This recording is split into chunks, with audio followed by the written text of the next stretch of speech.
옆에 계신 분하고 인사 한번 하실까요? 안녕하세요. 만나서 반갑습니다. 은혜를 많이 받으십시오. 네. 예, 감사 미소로 인사 한번 하시죠. 감사합니다. 네, 사랑합니다. 미안합니다. 당신은 아주 소중하신 분입니다. 저희 교회는 인사를 할 때에 감사 미소로 인사를 합니다.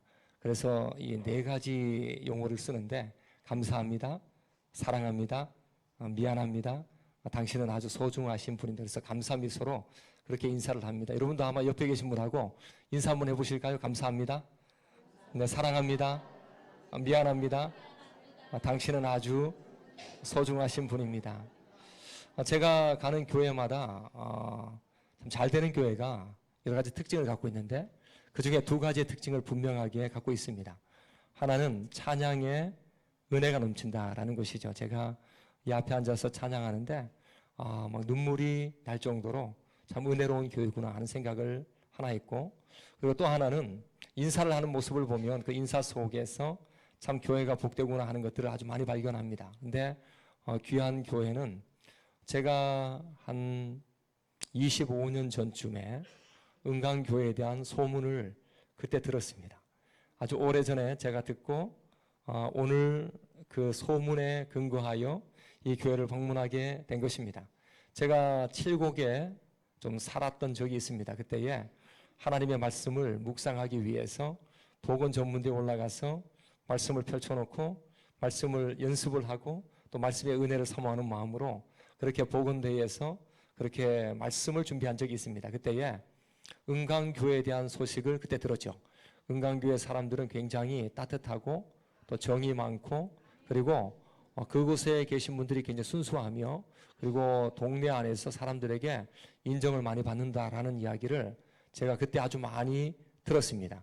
아주 채 가까이에 있던 분한테 들었기 때문에 저는 그 말이 확실하다고 생각이 되고 또 와서 딱 보니까 한 25년이 분명히 지났을 텐데 제가 거기 있을 때는 마당까지밖에 가본 적이 없습니다. 그런데 여기는 이 본당 안에 들어와서 여러분들을 만난 것에 대해서 너무 감사하게 생각하고 여러분 모두가 주 안에서 날마다 승리하는 그런 복된 자들 다 되시기를 예수님의 이름으로 간절히 축원합니다. 제가 잠시 기도하고 함께 말씀을 나누겠습니다.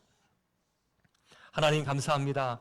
오늘도 하나님께서 우리에게 거룩한 날을 허락하시고 이 귀한 날, 이 은광교회에 또 예배로 또 말씀으로 또 찬양으로 달려갈 수 있는 기회 주시니 너무나도 감사합니다. 특별히 안나요 전도회를 통해서 아름다운 찬양을 듣게 하시고 저들의 발자취를 기억하며 또 따라갈 수 있도록 복 주신 하나님, 이 시간에 이 자리에 참석한 모든 사람들의 심령을 열어주셔서 저들이 말씀 앞에 온전하게 하나님의 마음을 깨닫게 하여 주시고 눈을 열게 하여 주시고 또 그 속에 하나님의 일하심을 경험하며 말씀이 우리 속에 들어와 충만함으로 세상 속에 살 때에 주님의 영광을 마음껏 드러낼 수 있는 복된 자들 다 되게 하여 주옵소서. 말씀으로 주님께서 이 시간 지배할 줄 믿사옵고 예수님의 이름으로 간절히 기도드리옵나이다.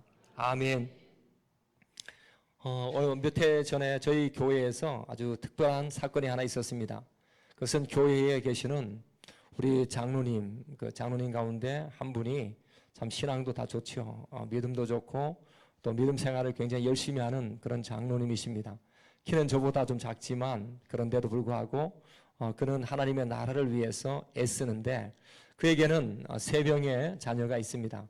3명의 자녀는 모두 다 딸들인데 다 예쁩니다. 교회 봉사도 열심히 하고 최선을 다하는 그런 딸들을 두고 있었습니다. 첫째 딸은 발레를 해서 아주 예쁘고 또 졸업을 하고 난 이후에 발레를 통해서 하나님 앞에 영광 돌리려고 하는 그 시점이 다가오고 있었습니다. 그런데 이 대구에서 포항을 오고 가는 가운데 사고가 났습니다. 그리고 그 사고 속에서 다른 사람은 다 살았는데 우리 장로님의 첫째 딸, 모든 것이 다 준비된 그 딸은 그 자리에서 하늘나라로 바로 갔습니다. 여러분, 그런 사건이 벌어지고 난 이후에 장로님과 또 아내 권사님과 대화를 나눌 때 하나님이 보이지 않아요. 하나님이 말하지 않는 것 같아요. 하나님이 굉장히 멀리 있는 것 같아요. 하나님이 좀 쉬게 하시는 하나님 같아요. 우리 갖고 있는 것들을 빼앗아가는 하나님 것 같아요. 여러분들은 어떻게 생각하십니까? 여러분들은 우리가 하나님을 믿고 사는데 우리 각자에게 주어지는 하나님의 모습은 여러분들에게 어떻게 다가오고 있습니까? 하나님이 대답 없는 하나님으로, 때로는 만나주지 않는 하나님으로, 때로는 우리의 것을 빼앗아가는 하나님으로, 아무리 찾고 불러도 대답 없는 하나님의 모습이 우리 속에 있다면 우리는 그런 가운데에서 어떻게 신앙생활을 하며 또 믿음 생활을 할 것인가? 이 본문이 그런 교훈을 우리에게 제공해 주고 있다는 것입니다. 첫 번째는 보이지 않고 그리고 들리지 않아도 한마디가 없어도 털어놓는 인생이 돼야만 합니다. 한번 따라 합시다. 한마디가 없어도 털어놓겠습니다. 여러분, 한마디가 들리지 않아요. 오늘 본문에 보면 이 본문 속에는 욥이라고 하는 인물이 나오죠. 욥은 우리가 알고 있는 것처럼 참 훌륭한 그런 사람이며 동방의 의인이고 선하게 살고 또 정직하게 살면서 여호와를 경외하는 자, 그리고 그 속에는 죄악이 없이 살아가는 아주 훌륭한 사람인 것을 성경이 말합니다. 근데 놀랍게 그에게 말할 수 없는 고통과 아픔이 임했다는 것입니다. 그 말할 수 없는 고통과 아픔이라고 하는 것은 가정이 완전히 무너졌습니다. 그의 삶의 산업이 완전히 무너졌습니다. 그리고 이유도 알지 못하는 그런 상황이 그에게 불어닥쳤습니다. 그때에 많이 답답하죠. 고통과 아픔이라고 하는 것은 우리를 답답하게 만들고, 고통과 아픔이라고 하는 것은 고민하게 만들고, 또 고통과 아픔이라고 하는 것은 우리를 탄식하게 만드는데, 그 고민과 탄식보다 재앙이 더 컸던 그 사건. 그래서 욥은 매우 고통스러워하며 하나님 앞에 나아갑니다.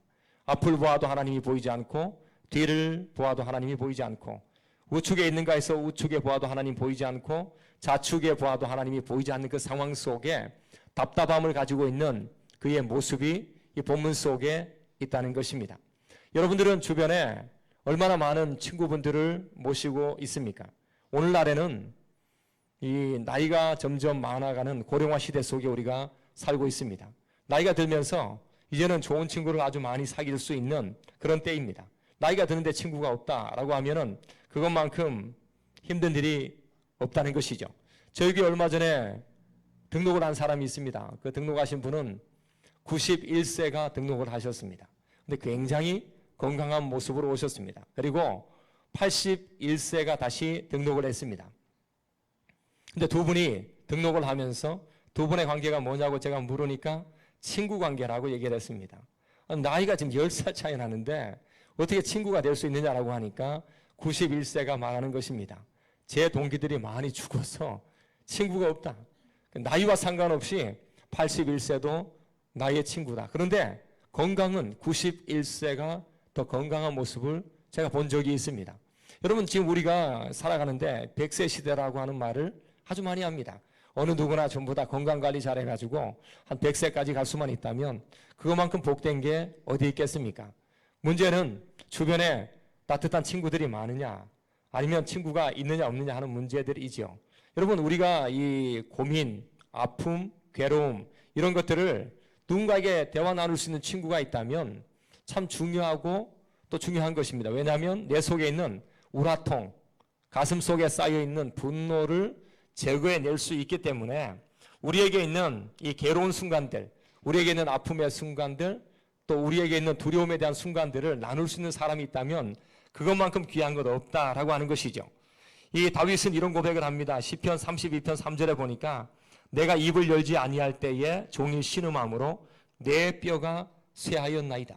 여러분, 누군가에게 이야기만 해도 굉장한 도움을 얻게 된다는 것이죠. 털어낼 수 있는 마음이 필요합니다. 털어낼 수 있는 마음.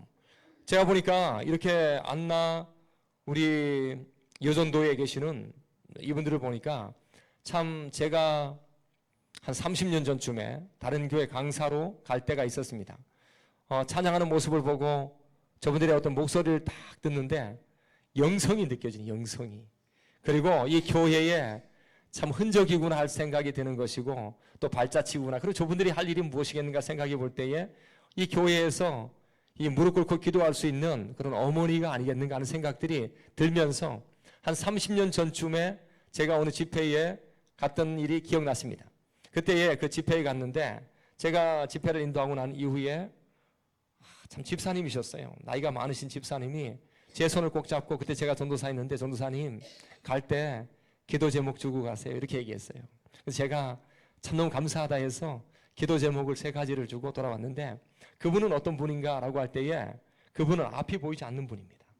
앞을 볼 수 없는데 제가 손을 꼭 잡고, 제 손을 꼭 잡고, 아유 전도사님 가실 때 기도 제목 주세요. 그리고 제가 한 2년 뒤에 다시 전화를 했습니다. 놀랍게 대구에 있는 임대규 전도사님의 기도 3가지 제목을 아주 또렷하게 알고 있던 것을 보고 충격을 먹었습니다. 나를 위해서 기도를 많이 해주고 있구나. 저분이 진짜 진솔하게 나를 위해서 기도해 주네 라고 생각했습니다. 그래서 물어봤습니다. 아니 저를 어떻게 기억하십니까? 사람이 많고 많을 텐데 어떻게 기억하십니까? 라고 물으니까 그분이 말합니다. 하루에 200명을 놓고 기도한다고 합니다. 하루에 200명을 놓고 기도하는데 어떻게 기도하느냐? 기도의 제목을 녹음기에다가 녹음을 해서 200명을 전부 다 듣는 거예요. 그 듣는 가운데 한 사람이 바로 저의 기도의 제목으로 전달되니까 저의 기도를 가지고 기도하는 거예요. 저녁에 한 10시 때문에 교회 와서 아침까지 8시까지 앉아서 계속 앞이 안 보이니까 하나님께 털어놓는 거예요. 하나님께 털어놓는 그 삶을 통해서 하니까 그는 눈이 감겨 있지만 하늘의 영광을 보고 하나님의 응답을 보고 하나님의 기적을 보고 있지 않겠는가. 제가 아까 이 안나 여전도회가 찬양하는 모습과 나와서 하는 모습들 아주 귀한 것 같다는 생각이 되고, 아마 은강교회에 기도의 대가들이 이 가운데 계속 있으셔가지고 응답을 많이 체험하는 우리 귀한 분들 되시기를 예수님의 이름으로 간절히 축원합니다. 하나님 앞에 털어놓는다는 거예요. 털어놓는. 여러분 사람에게, 친구에게 털어놓는다는 거예요. 털어놓게 되면 어떤 일이 생기느냐? 털어놓기만 하면 고민과 사정과 아픔에 대한 이 놀라운 일들 가운데 변화가 생겨나면 좀 더 건강해질 수 있어요. 좀 더 편한 역사가 그 속에 일어날 수가 있다. 좀 더 그 가운데 여유가 생기는 일들이 생겨요. 털어놓기만 하면 어떻게 되느냐? 여러분 기도자에게 털어놓기 시작하면 무엇이 생기는 줄 아십니까? 기도해 줍니다. 기도의 지원을 받습니다.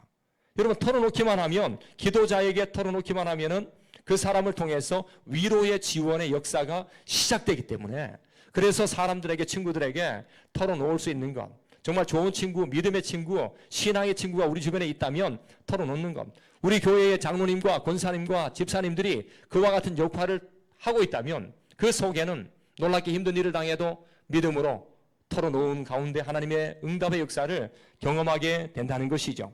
여러분 이 욥기 1장 8절에 보니까 이런 말씀이 있습니다. 내가 내 종 욥을 귀하여 보았느냐? 그와 같이 온전하고 정직하여 하나님을 경외하며 악에서 떠난 자는 세상에 없느니라. 아멘. 여러분 이 욥이 지금 고통을 당하고 있습니다. 그런데 하나님이 사단에게 칭찬을 하는 겁니다. 욥과 같은 사람을 본 적이 있느냐? 욥은 온전하고 정직하여 하나님을 경외하고 악에서 떠난 자였다라고 그렇게 소개하는데, 그러면 욥은 죄를 지어서 고통과 아픔을 당하고 있느냐 하는 것이죠. 여러분 욥은 죄를 지어서 가정이 무너진 것이 아닙니다. 욥이 죄를 지어서 사업이 무너진 것도 아닙니다. 욥이 죄를 지어서 그의 몸속에 질병이 온 것도 아닙니다. 물론 우리가 죄를 지어서 그런 일이 생길 때도 있습니다. 그럼 어떻게 합니까? 우리는 바로 즉각적으로 하나님 앞에 엎드려야 됩니다. 내가 죄를 짓고 그리고 하나님의 재앙이 오는 것 같다면 다른 것 없습니다.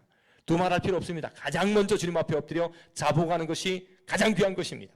그런데 지금 본문 속에 나오는 욥은 죄를 짓지도 않았는데도 불구하고 육체적으로 또 물질적으로 또한 가족적으로 여러 가지 어려움들을 당하는 모습을 볼 때 죄가 없다는 것을 우리가 이 성경을 통해서 발견하게 된다는 것이죠. 여러분 사도 바울을 여러분 잘 아실 것입니다. 사도 바울은 몸에 질병이 있었습니다. 하나님께 이렇게 기도합니다. 하나님 내 몸에 질병이 있습니다. 이 질병을 치료하여 주옵소서. 깨끗하게 치료해달라고 하나님께 간절히 기도했습니다. 하나님께서는 대답하지 않았습니다. 그리고 3번이나 기도할 때에 평생 너의 일부분으로 갖고 살기를 원한다라고 하나님께서 말씀해 주셨습니다. 그때에 사도 바울이 죄가 있어서 그런 일들을 당했습니까? 아닙니다. 죄가 없음에도 불구하고 그는 질병을 갖게 된 것입니다. 뿐만 아니라 그는 숱한 어려움을 많이 당했을 뿐만 아니라 감옥에도 들어갔습니다. 죄가 있어 감옥에 들어가는 것이 아닙니다. 죄가 없는데도 감옥에 들어가는 사건이 있었습니다. 잠자는 것도 만만치 않았고 먹는 것도 만만치 않았고 마시는 것도 만만치 않았습니다. 그런 일들이 일어난 것은 죄가 있었기 때문이 아니라 죄가 없는데도 불구하고 그런 어려움 속에 있었습니다. 그럼에도 불구하고 그는 이런 고백을 합니다. 약한 데서 강해진다라는 고백을 던집니다. 하나님이 나의 약함을 사용한다라는 그 고백을 그가 던져내고 있다는 것입니다. 예수님께서 여러분 죄가 있으십니까? 예수님은 죄가 없으신 분입니다. 예수님은 죄가 없으신데도 불구하고 예수님은 버림을 당했습니다. 가족에게 버림당하고 제자에게 버림당하고 뿐만 아니라 민족에게 버림을 당했던 분이 예수님입니다. 여러분, 아버지에게도 버림을 당하는 것처럼 십자가에서 물과 피를 쏟아내는 예수님의 모습을 생각해 보십시오. 죄가 있기 때문에 예수님께서 그런 고통을 당하셨습니까? 아닙니다. 죄가 없는데도 불구하고 우리에게는 여러 가지 어려운 일들이 일어날 수밖에 없다는 것입니다. 어려운 일이 일어날 때에 우리가 할 일이 무엇입니까? 한마디가 들리지 않아도, 한마디가 없어도 털어놓는 삶이 필요합니다. 하나님께 털어놓는 겁니다. 한번 따라합시다. 하나님께 나의 사정을 털어놓겠습니다. 여러분 마음껏 털어놓으십시오. 하나님께 털어놓기 시작하면 여러분의 심령에 하나님이 위로해 주시고 하나님께서 여러분의 삶의 현장 속에 놀라운 길을 열어갈 줄로 믿습니다. 두 번째는 한마디가 없어도 잘 먹어야 된다는 것입니다. 여러분 이 본문을 보면 이 본문 속에 어떤 고백을 우리에게 던져주고 있느냐라고 할 때에 이 12절의 말씀을 보니까 이렇게 말합니다. 내가 그의 입술의 명령을 어기지 아니하고 정한 음식보다 그의 입의 말씀을 귀히 여겼도다. 이게 욥의 고백입니다. 욥이 지금 고백을 하고 있는데 어떤 고백을 하고 있느냐? 삼시세끼보다 내가 하나님의 입에서 나오는 말씀과 그리고 하나님의 말씀을 먹는 것에 내가 더 귀하게 여기고 최선을 다했다라는 것이죠. 여러분 저희 교회에서 지금 신통을 하고 있습니다. 신통이라고 하는 것은 신약 통독의 시간을 갖습니다. 아무것도 하지 않습니다. 새벽에 1시간, 저녁에 2시간 그냥 말씀을 듣고 있습니다. 그런데 놀란 은혜가 저부터 우리 성도들에게 막 흘러갑니다. 우리가 이번에 이 신약을 다 통독하자라고 하는 관점에서 합니다. 뭐 다른 거 없습니다. 그냥 듣기만 하고 읽기만 해도 하나님 역사하지 않겠는가라고 해서 말씀을 먹는데 참 그 자리에 어떤 은혜가 일어나느냐. 이 금식을 하는 사람들이 자발적으로 일어납니다. 자발적으로. 거기에 이 미디어 금식을 하겠다라고 자발적으로 일어나는 사람들이 그 가운데 있습니다. 새벽에 안 나오던 사람들이 새벽에 나와서 좀 더 내가 말씀을 좀 더 집중하고 살겠다라고 하는 그런 결단 가진 사람들이 아주 많이 생겨났습니다. 물론 그 외에도 헌신하고 섬기는 사람들도 생겨났지만 말씀을 먹고 싶은 마음이죠. 말씀을 먹으니까 그들의 눈에서 눈물을 흘리는 사람들이 아주 많이 보입니다. 저도 지난주에 이렇게 안경을 닦을 때에 눈물이 흐르기만 하는 것이 아니라 눈물이 터져나옵니다. 터져나옵니다.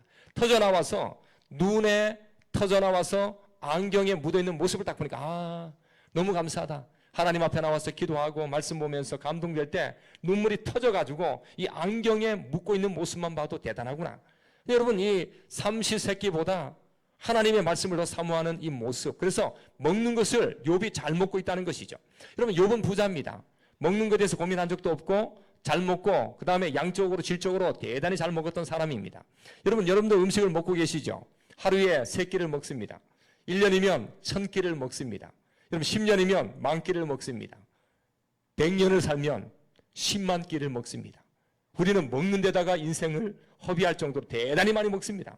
아마 여기에 한 100살 가까운 계신 분 계시면 여러분들은 10,000끼 내지 15,000, 10만 5,000끼 가까이를 먹었던 사람입니다. 엄청 많이 먹었다. 왜 먹습니까? 살려고, 육체가 강건해지려고, 육체가 회복되려고.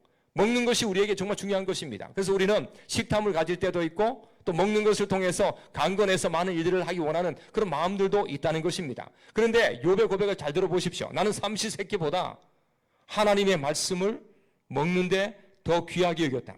그러면 말씀을 더 많이 먹었을까요? 삼시세끼를 더 많이 먹었을까요? 만약에 그가 100세까지 살았다면 그는 100독 이상의 성경을 읽었을 거라고 저는 확신합니다. 여러분 그게 왜? 삼시세끼보다 주의 말씀을 더 많이 먹는데 내가 목숨을 건다라고 하는 고백이 그의 삶 가운데 있기 때문입니다. 말씀을 여러분 우리가 고통과 아픔 당할 때요 멈추는 게 많거든. 그리고 분노와 억눌림과 속상함과 이런 것들이 표출될 때가 많습니다. 고통을 당해보고 재앙을 당해보면 그렇습니다. 그런데 그럼에도 불구하고 하나님 말씀을 더 귀하게 여겼다라고 하는 것은 하나님이 내게 뭘 말씀하고 있을까? 그리고 내가 그 말씀대로 제대로 살고 있을까? 이 기준에 대한 부분들을 갖고 있다는 것입니다. 저는 요즘에 제가 좀 좋아하는 인물 한 사람이 있다면 이낙준이라는 사람입니다. 이낙준이라는 사람은 여러분들이 아마 드라마를 봤을지 모르겠지만 그 중증외상센터의 작가입니다. 그 작가가 세 가지 일을 하고 있다라고 강조합니다. 하나는 유튜브 일을 하고 있고, 또 하나는 웹 소설을 쓰고 있고, 세 번째는 의사로서 역할을 감당합니다. 근데 제가 그걸 딱 보다가 하나 중요하게 저의 눈가에 들어온 것이 있습니다. 이게 뭐냐면 어릴 때부터 한 번도 예배의 자리, 말씀의 자리를 떠나보지 않았다는 것입니다. 저는 굉장히 놀라웠습니다. 와, 정말 대단한 사람이었구나.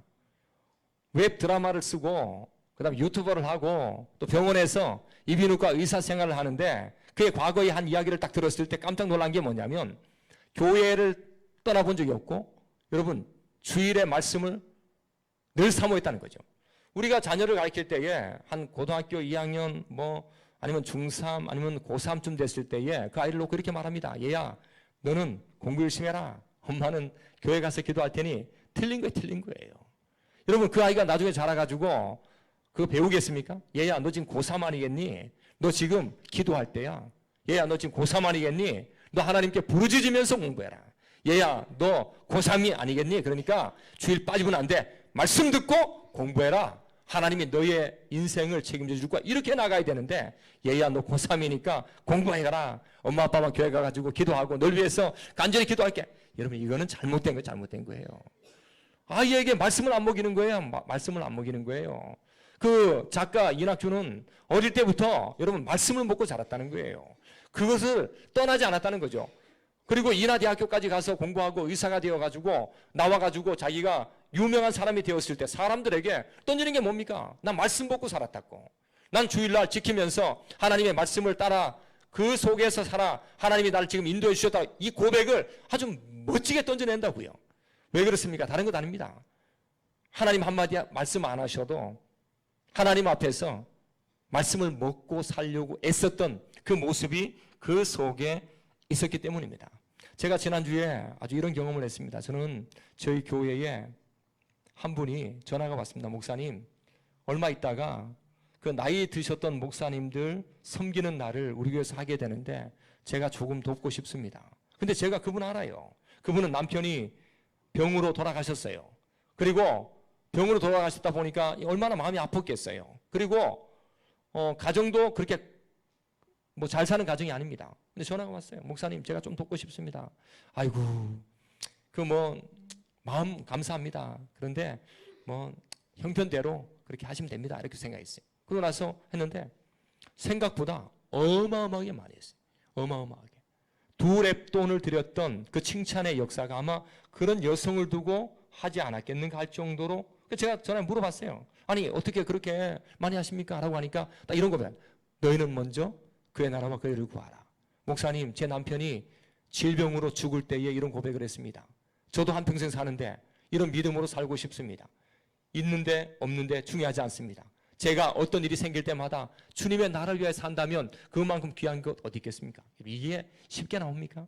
하나님의 말씀을 먹으니까 여러분 하나님께서 한마디 안 하셔도 하나님의 말씀을 먹기 시작하면 우리 속에 육적인 살찜보다 영적인 변화가 일어날 줄로 믿습니다. 오늘 이 은광교회에 제가 들어보니까 이 교회가 이쪽으로 이전하고 또 계속해서 변화를 일으키고 또 부흥되고 기도하는 분들이 많은데 헌신하는 분들도 많고 눈물 흘리는 분들도 많고 여러분 이게 쉬운 일은 아닙니다. 그런데 하나님은 분명히 이 가운데 교회를 세우셔서 하나님의 역사를 만들어가지 않습니까? 우리는 그때 할 일이 무엇입니까? 여러분 불만과 불평이 아닙니다. 하나님께서 행하실 줄 믿는다는 믿음 속에 말씀 붙잡고 말씀을 먹기 시작하면 여러분의 영이 살찐다고요. 말씀을 여러분 한마디도 안 하는데 하나님의 말씀을 내가 먹으며 살겠다고 각오하고 작정하기 시작하면 우리는 그 속에서 하나님의 음성에 대한 선명한 역사를 경험할 줄로 믿습니다. 세 번째는 하나님께서 한마디도 안 하는데도 불구하고 우리의 삶의 현장 속에서 일하신다는 것을 믿는 것이 중요합니다. 한번 따라합시다. 하나님이 한마디 안 하셔도 나의 삶에서 일하고 계신다. 그럼 그걸 믿는 거예요. 하나님이 일하신다고. 하나님이 어떻게 일을 하고 계시는가를 우리가 볼 때에 오늘 본문은 이렇게 말합니다. 그러나 내가 가는 길을 그가 아시나니 그가 나를 단련하신 후에는 내가 순금같이 되어 나오리라. 여러분 다시 한번 보십시오. 그러나 내가 가는 길을 그가 아시나니 그가 나를 단련하신 후에는 내가 순금같이 되어 나오리라. 너무 멋진 말 아닙니까? 여러분이 아마 이 말씀을 평생 암기도 하고 또 사랑하는 말씀으로 붙잡고 있는 자들도 있다고 저는 생각합니다. 여러분 다시 한번 들어보십시오. 내가 가는 길을 그가 아시나니 그가 나를 단련하신 후에는 내가 순금같이 되어 나오리라. 이게 슬픈 노래입니까? 슬픈 고백입니까? 아니면 기쁜 고백입니까? 결단의 고백입니까? 여러분 어떻게 여러분 가운데 들려지고 있습니까? 이 말씀은 굉장히 슬프면서도 결단하는 고백입니다. 왜 이 슬프냐라고 할 때 내가 가는 길을 내가 몰라요. 너무나도 고통스럽고 괴롭고 여러분 자녀에 대한 문제 그리고 물질에 대한 문제, 건강에 대한 문제, 사업에 대한 문제 모든 것이 완전히 바람이 휘몰아칠 때 다 무너져 버렸어. 그러니까 내가 가는 길을 내가 모르겠습니다. 그러나 하나님은 나를 아십니다. 그래서 때가 되면 순금처럼 역사할 줄로 믿습니다. 슬픈 노래 같아요. 슬픈 노래 같아요. 그런데요 정말 놀라운 고백을 합니다. 내가 가는 길을 하나님은 아신다라고 고백하는 거예요. 내가 가는 길을 하나님은 아신다. 이게 무엇입니까? 하나님의 주권을 인정하는 거예요. 하나님이 일하심의 역사를 고백하는 거예요. 하나님은 살아계심을 지금 찬양하고 있는 거예요. 여러분 이게 정말 대단한 믿음이라고 하는 것입니다. 여러분 지금 슬픈 노래를 내가 말할 수밖에 없어요. 슬픈 것을 고백할 수밖에 없는 상황이 지금 벌어지고 있어요. 그런데도 불구하고 하나님은 다 아실 줄로 믿습니다. 나는 모릅니다. 나는 모릅니다. 나는 지금 고통과 신음과 고민과 그 아픔을 다 모릅니다. 그런데 나는 몰라도 하나님은 아십니다. 너무 멋지잖아요. 어떻게 이런 고백을 던져낼 수가 있을까요? 성경은 이런 고백을 합니다. 시편 119편 3절 4절에 보니까 나의 모든 길을 아시고 내가 눕는 것을 다 아시고 나의 모든 행위를 익히 아시고 내 혈의 말을 알지 못하시는 것이 없으신 하나님, 그 하나님을 찬양한다. 나의 가는 길을 내가 잘 몰라요.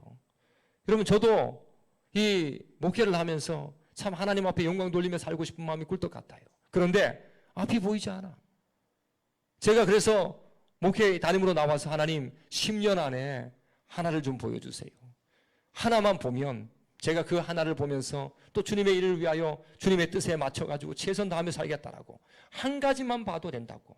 그런데도 불구하고 하나님이 말씀을 잘 안 해주셔. 그러니까 늘 기도하고 엎드리면서 그리고 여러분 이 교회 생활은 굉장히 열심히 합니다. 안 하는 게 없습니다. 그런데도 불구하고 하나님 주의 뜻이 무엇입니까? 주님이 저보다 먼저 아시고 혹시나 내 마음대로 하지 않도록 도와주시고 오직 모든 것이 합력해서 하나님의 영광 드러내는 삶을 살게 해달라고 그런 마음으로 달려가는 이유가 다른 것 아닙니다. 나보다 하나님이 나를 더 많이 알고 계시기 때문에. 우리는 잠꼬대 내가 잘 모릅니다. 내가 무슨 잠꼬대인지 모릅니다. 여러분 스스로 믿을 만한 존재가 아닙니다. 그런데 하나님은 그런 존재를 다 알고 계십니다. 고민하는 거 알고 계시고 아픔 당하는 거 알고 계시고 그리고 고통당하면서 갖고 있는 마음도 알고 계시면서 우리가 할 수 있는 것이 무엇입니까? 하나님은 나보다 나를 더 잘 아신다. 하나님은 살아계시고 하나님의 주권적인 역사가 그 속에 있다라고 하는 그 고백을 던질 때에 하나님은 침묵의 하나님인가? 아닙니다. 하나님은 침묵의 하나님이 되시지 않습니다. 하나님은 침묵처럼 보이지만 일하고 계시는 하나님이시고 하나님은 침묵처럼 보이시지만 여러분과 저와 함께 계시는 분이시고 하나님은 말이 없는 것처럼 한마디도 안 하는 것처럼 그렇게 보이지만 우리와 함께 하시는 하나님이세요. 그러니까 우리가 그 하나님을 향해서 무슨 고백을 합니까? 은총의 하나님이라고 고백하는 거예요. 제가 서두에 그런 고백을 던졌습니다. 우리 교회 장로님이 자녀를 잃었습니다.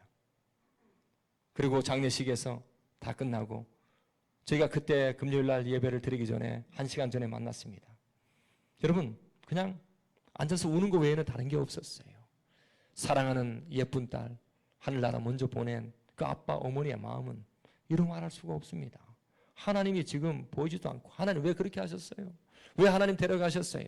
주님 말씀해 주시고 깨닫게 해주시고 여러분 이런 마음들이 막 벅차오르고 거기다가 자칫 잘못하면 분노가 일어날 만한 그런 상황들이 막 일어났어요.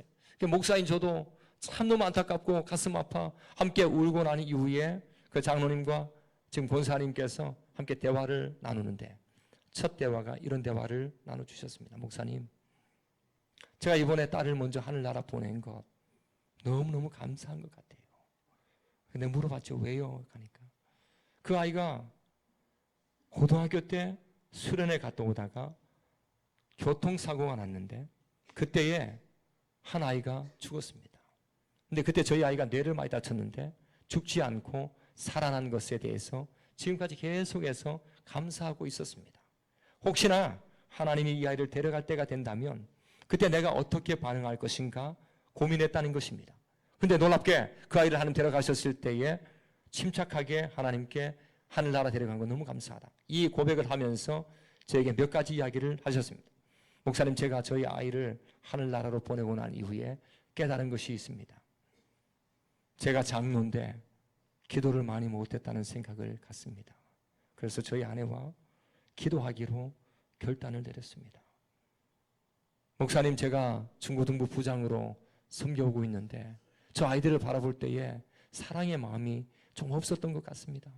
그런데 제가 제 딸을 하늘나라로 보내고 나니까 저 아이들을 더 끌어안는 마음으로 바르게 교육하고 바른 신앙을 심어주기 위해서 애를 써야 되겠구나 하는 생각을 하게 됐습니다. 여러분, 저 이 이야기 듣는 순간에요, 소름 끼치는 줄 알았어요. 그 장로님 보통 분 아니에요.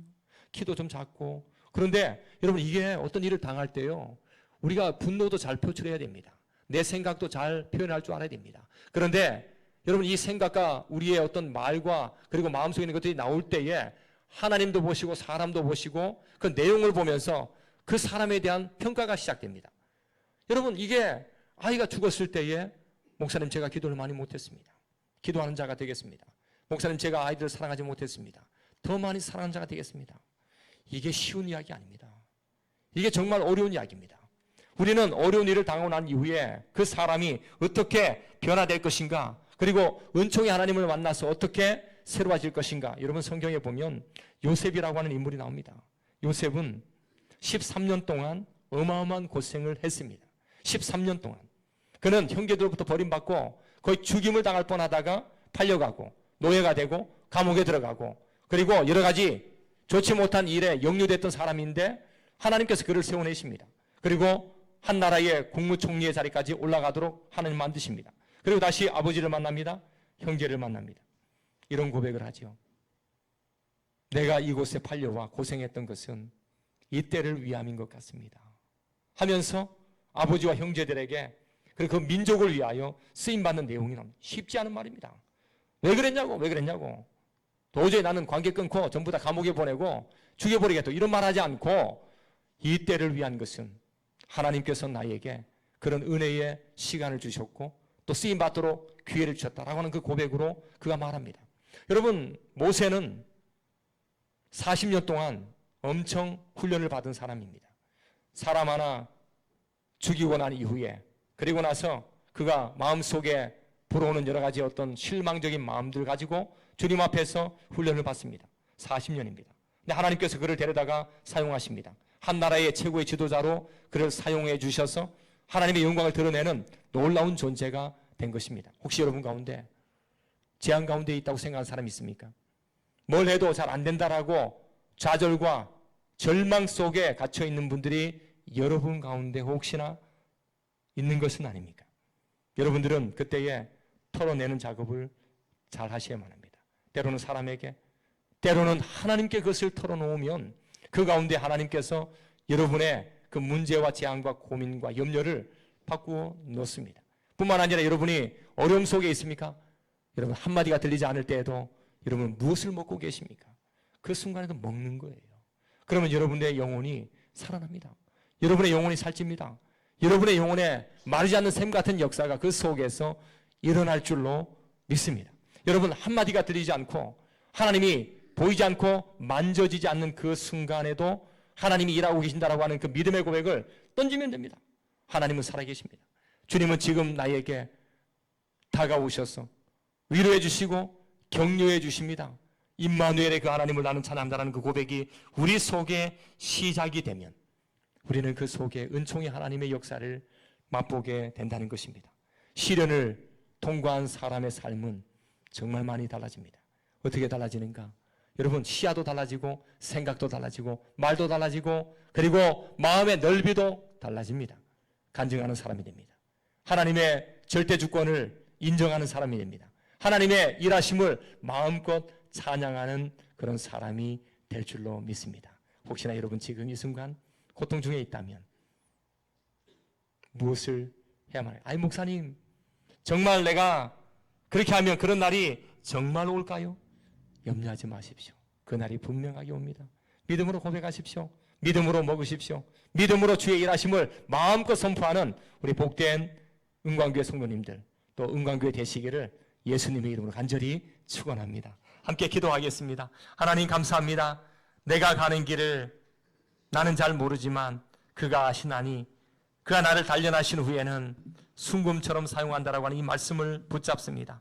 나의 복음이 되게 하시고 나의 말씀이 되게 하여 주시고 나의 슬픈 노래 같지만 그러나 나의 결단이 되게 도와주시고 절대 주권자이신 하나님의 절대 주권을 마음껏 인정하고 찬양하고 고백하고 선포하며 더 나아가 많은 사람들에게 그 살아계신 하나님을 간증할 수 있는 복된 인생으로 살아갈 수 있도록 은혜와 복을 더하여 주옵소서.